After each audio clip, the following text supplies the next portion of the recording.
நம்ம சேனல் சார்பாக உங்கள் எல்லாருக்குமே அன்பான வணக்கம்.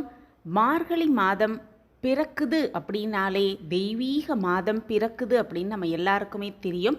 ஒவ்வொரு தமிழ் மாதமும் சூரியன் ஒவ்வொரு ராசியில் சஞ்சரிப்பார் அப்படின்னும், அப்படி சூரியன் தனுசு ராசியில் சஞ்சரிக்கக்கூடிய மாதம்தான் இந்த மார்கழி மாதம்.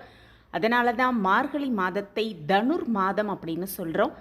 அவ்வளவு சிறப்பு மிகுந்த இந்த மார்கழி மாதத்தில் செய்ய வேண்டியது என்ன, செய்யக்கூடாதது என்ன அப்படிங்கிறத ஒவ்வொன்றா நம்ம இந்த பதிவில் தெரிஞ்சுக்கலாம். வணக்கம். நம்ம சேனலுக்குள்ளே உங்கள் எல்லாரையும் வரவேற்கிறதுல எனக்கு ரொம்ப ரொம்ப சந்தோஷம். இறைவனோட ஆசிர்வாதம் எல்லாருக்கும் கிடைக்கட்டும். மார்கழி மாதம் அப்படின்னாலே தெய்வீகம் தவழக்கூடிய மாதம் அப்படிங்கிறது பொருள். இந்த மாதத்தில் தெய்வ வழிபாட்டிற்கும் நல்ல அறநெறிகளை பின்பற்றக்கூடிய பக்திமயமான மாதம் அப்படின்னே இந்த மாதம் சொல்லப்பட்டிருக்கு. மற்ற மாதங்களை காட்டிலும் மார்கழி மாதத்தில் தான் ஆக்சிஜன் நிறைந்திருக்கும். அப்படிங்கிறதுனால இந்த மாதத்தில் அதிகாலை எழுந்து திருப்பாவை திருவம்பாவை பாடுவது அல்லது கேட்பது, பஜனை பாடுவது புண்ணிய செயலாகவே பார்க்கப்படுது. மார்கழி மாதத்தில் தெய்வ வழிபாட்டிற்கு மட்டுமே நம் எண்ணத்தை செலுத்த வேண்டும். அப்படிங்கிறதுனால திருமண சுப காரியம் நடத்தப்படாவிட்டாலும் கூட திருமணத்திற்கான வரம் பார்ப்பது, ஜாதக பரிமாற்றம் செய்வது, கர்ப்பிணி பெண்களுக்கு சீமந்தம் செய்வது, இந்த மாதிரி சுப காரியங்களையும் செய்யலாம் அப்படின்னும் சொல்லப்பட்டிருக்கு. அதே போல் புதிய சொத்துக்கள் வாங்குவது, நிலம் வீடு மனை வாங்க முன்பணம் கொடுப்பது இந்த மாதத்தில் செய்வது ரொம்பவே விசேஷமாக சொல்லப்பட்டிருக்கு. அதே போல் கடவுள் வழிபாட்டை தவிர வேறு எந்த சுப காரியங்களிலும் யாருமே ஈடுபட விரும்புவதே இல்லை. மார்கழி மாதம் அப்படின்னாலே முக்கியமாக அதிகாலையில் எழுந்து அரிசி மாவினால் வீட்டுக்கு முன்பாக கோலம் போட வேண்டும் அப்படின்னு நம்ம முன்னோர்கள் சொல்லி வச்சுருக்காங்க. அந்த கோலம் அப்படிங்கிறது பலவிதமான கோலம், பெரிய பெரிய கோலம் போட்டு நடுவில் சாணம் பிடித்து அதில் மலர்களை சாற்றுவது அப்படிங்கிறது ரொம்பவே ஒரு அற்புதமான செயலாக பார்க்கப்படுது. அந்த காலத்திலலாம் யார் வீட்டில் என்னென்ன கோலம் போட்டிருக்காங்க அப்படிங்கிறத பார்க்குறதுக்காகவே அதிகாலையில் எழுந்து அதை பார்க்கும் ஒரு பழக்கமும் இருந்துக்கிட்டு வந்தது. அதே போல் இந்த அற்புதமான மார்கழி மாதம் அப்படின்னாலே அதிகாலையில் எழுந்து இறைவனை வழிபாடு செய்வது ரொம்பவே ஒரு சுபிக்ஷமான விஷயமாக பார்க்கப்படுது. அதே போல் இந்த மார்கழி மாதத்தில் செய்யக்கூடாத சில விஷயங்களும் இருக்குது. அந்த விஷயங்கள் என்ன அப்படிங்கிறதையும் ஒவ்வொன்றா நம்ம தெரிஞ்சுக்கலாம். மார்கழி மாதத்தில் விதை விதைப்பது, திருமணம் செய்வது கூடாது அப்படின்னும் சொல்லப்பட்டிருக்கு. மார்கழி மாதம் விதை வளர்வதற்கான காலம் அப்படிங்கிறதும், இந்த காலத்தில் விதை விதைத்தோன்னா அது சரியாக வளர்வதற்கான சூழல் இருக்காது. அப்படிங்கிறதுனால தான் இந்த விதை விதைப்பதை செய்யக்கூடாது அப்படின்னும், அதனால தான் திருமணமும் செய்யக்கூடாது அப்படின்னு முன்னோர்கள் சொல்லி வச்சுருக்காங்க. இந்த மாதத்தில் அதிகாலையில் எழுந்திருக்க வேண்டும், சூரியன் உதயத்திற்கு பின்பு தூங்கவே கூடாது அப்படின்னும் சொல்லி வச்சுருக்காங்க. அதே போல் மார்கழி மாதத்தில் புது மனையில் குடிபுகுதல், வாடகையோ அல்லது ஒத்திகைக்கு வீடு மாறி செல்லுதல், புதிய அலுவலக கட்டிடத்திற்கு மாறுதல், இதெல்லாம் செய்யவே கூடாது அப்படின்னும், இந்த மாதத்தில் தான் துரியோதனன் தன்னுடைய ராஜ்யத்தை இழந்தார் அப்படிங்கிறதுனால செய்யக்கூடாத விஷயங்கள்னு சில விஷயங்கள் சொல்லப்பட்டிருக்கு. திருமணம், நிச்சயதார்த்தம், காது குத்துது, புதிய வீட்டிற்கான பத்திரப்பதிவு, வாகன பதிவு, இந்த மாதிரி செய்தலும் வாங்குவதும் கூடாது அப்படின்னும் சொல்லப்பட்டிருக்கு. அதே போல் இந்த மாதத்தில் பயணங்கள் மேற்கொள்ளலாம் அப்படின்னும், கிரகப்பிரவேசம் தான் செய்யக்கூடாது அப்படின்னும், வாடகை வீடாக இருந்தால் தாராளமாக செய்யலாம் அப்படின்னும் சொல்லப்பட்டிருக்கு. புதிய ஆடை ஆபரணங்கள் வாங்கலாம், அணியவும் செய்யலாம் அப்படின்னும் சொல்லப்பட்டிருக்கு. அதே போல் மார்கழி மாதத்தில் பொதுவாக கோவில் விழாக்களுக்கு முகூர்த்த கால் பதிப்பதே கிடையாது அப்படின்னும் சொல்லப்பட்டிருக்கு. புதிய சிலைகள் பிரதிஷ்டை செய்யக்கூடாது அப்படின்னும், அதாவது கும்பாபிஷேகம் இந்த மார்கழியில் செய்வது கிடையாது அப்படின்னும் சொல்லப்பட்டிருக்கு.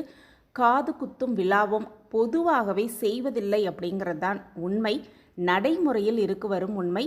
இந்த விஷயங்களை மார்கழி மாதத்தில் செய்யாமல் இருக்கலாம். இறைவன் வழிபாட்டிற்கு மட்டுமே முக்கியத்துவம் கொடுக்கும் இந்த மார்கழி மாதத்தில் நாமும் இறை வழிபாட்டை முழுவதுமாக செய்து இறைவனின் ஆசிர்வாதத்தை முழுமையாக பெற்றுக்கொள்ளலாம் அப்படிங்கிறதுல எந்த ஒரு சந்தேகமே கிடையாது.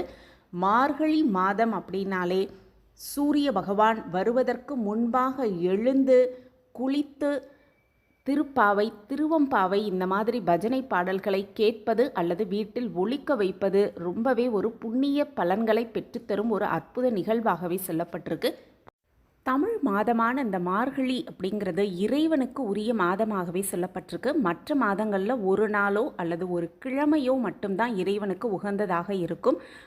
ஆனால் மார்கழியில் பார்த்தோன்னா அந்த மாதம் முழுவதுமே இறைவனுக்கு உகந்ததாகவே போற்றப்படுது. மார்கழி மாதத்தை தேவர் மாதம் அப்படின்னு சொல்லுவாங்க. அதாவது கடவுளை வழிபடும் மாதம் அப்படிங்கிறதுக்கு இதன் பொருள். இறைவனை வழிபடுவதற்காக இந்த மாதம் ஒதுக்கப்பட்டிருக்கிறதுனால இந்த மாதத்தில் எந்தவித மங்கள நிகழ்வுகளும் நடத்தப்படுவதில்லை அப்படிங்கிறது தான் இதனுடைய காரணம். சைவ ஆலயமாக இருந்தாலும் சரி, வைணவ ஆலயங்களாக இருந்தாலும் சரி, சூரிய உதயத்திற்கு முன்னதாகவே பூஜை ஆராதனை நடத்தப்படும் அப்படின்னும் மேளதாள வாத்தியங்கள் முழங்கப்படும் அப்படின்னும் சிவ ஆலயங்களில் திருவம்பாவை திருப்பள்ளி எழுச்சியும் விஷ்ணு ஆலயங்களில் திருப்பாவையும் பாடப்படும் அப்படின்னும் விஷ்ணு ஆலயங்களில் மார்கழி மாதம் முழுவதுமே திருப்பாவை பாடுவாங்க அப்படின்னும் சொல்லப்பட்டிருக்கு. மனிதர்கள் ஒரு வருடம் அப்படிங்கிறது தேவர்களுக்கு ஒரு நாள் அப்படின்றதும் தை முதல் ஆணி வரையுள்ள காலம் பகல் அப்படின்னும் ஆடி முதல் மார்கழி வரையுள்ள காலம் இரவு அப்படின்னும் பொருள்படுது.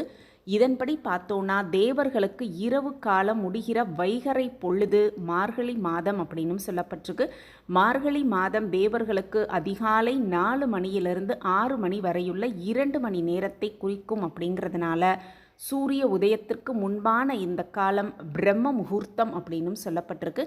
இவ்வளவு சிறப்பு மிகுந்த அந்த மார்கழி மாதத்தில் என்ன செய்ய வேண்டும் என்ன செய்யக்கூடாது அப்படிங்கிறத தெரிஞ்சுக்கிட்டு அந்த விஷயத்தை செய்து செய்யக்கூடாத விஷயங்களை தவிர்த்து இறைவனின் பரிபூரண ஆசிர்வாதத்தை முழுமையாக பெற்றுக்கொள்ளலாம். அது மட்டுமல்ல, மார்கழி மாதம் ஏன் பெண்களுக்கு விசேஷமான மாதம் அப்படிங்கிறதையும் நம்ம தெரிஞ்சுக்கலாம். மார்கழி வந்துட்டாலே நடுங்க வைக்கும் குளிருக்கு அஞ்சி உச்சி முதல் உள்ளங்கால் வரை போர்த்தி கொண்டு விடிந்த பின்னரும் தூங்குவாங்க நிறைய பேர் இருப்பாங்க. ஆனால் பெண்கள் கொட்டும் பனியையும் பொருட்படுத்தாமல் அதிகாலையிலேயே எழுந்து வாசல் தெளித்து கோலமிட்டு கோவிலுக்கு சென்று வழிபாடு நடத்துவாங்க. இதன்படி பார்த்தோன்னு தான் மார்கழி மாதத்தில் பெண்களுக்கு விசேஷமாகவே சொல்லப்பட்டிருக்கு. எப்போவுமே பெண்களை எதற்குமே ஒப்பிட முடியாத ஒரு உயரிய இடத்தில் வைத்திருக்கிறது நம்ம சாஸ்திரம்.